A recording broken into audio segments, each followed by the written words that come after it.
தாவேகாவோட 100 நாள் முடிஞ்சிருச்சு. அரசு எப்படி இருக்குது அப்படின்னு நிறைய பேர்கிட்ட நான் சர்வே எடுக்கும்போது எல்லாருமே சூப்பர் ஃபேண்டாஸ்டிக் அப்படின்ற மாதிரி தான் ரிவ்யூஸ் எல்லாமே வருது. கிட்டத்தட்ட 80 to 85% of the people are extremely happy. நான் பர்சனலாக எனக்கு பிடித்த 3 விஷயங்கள் அப்படின்னு நம்ம பார்த்தோம் அப்படின்னா நான் எப்போவுமே I am always against TASMAC and போதை பொருள். அதுதான் இன்றைக்கி தமிழ்நாடுவை குட்டிச்சுவராக மாற்றிடுச்சு. அதில் எனக்கு மாற்றுக்கிறதே கிடையாது.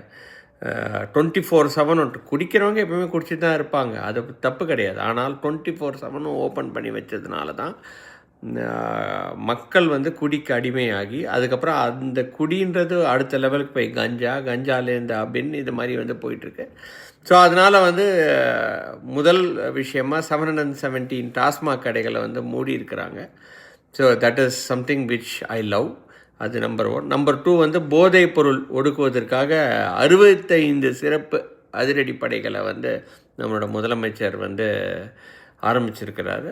அது 2வது. 3வது பார்த்திங்கன்னா வெளிப்படையான அரசு. என்ன நடக்குது என்ன நடக்கலை, அதாவது நம்ம இன்றைக்கி ஊழலை எதிர்க்கணும் அப்படின்னு நம்ம சொல்கிறோம். அந்த ஊழலுக்கு எதிர்ப்பாக என்னெல்லாம் பண்ணுறாங்க. இன்றைக்கி ஊழல் முடிஞ்சிருச்சுன்னு நான் சொல்ல வரல. At least a first step has been taken.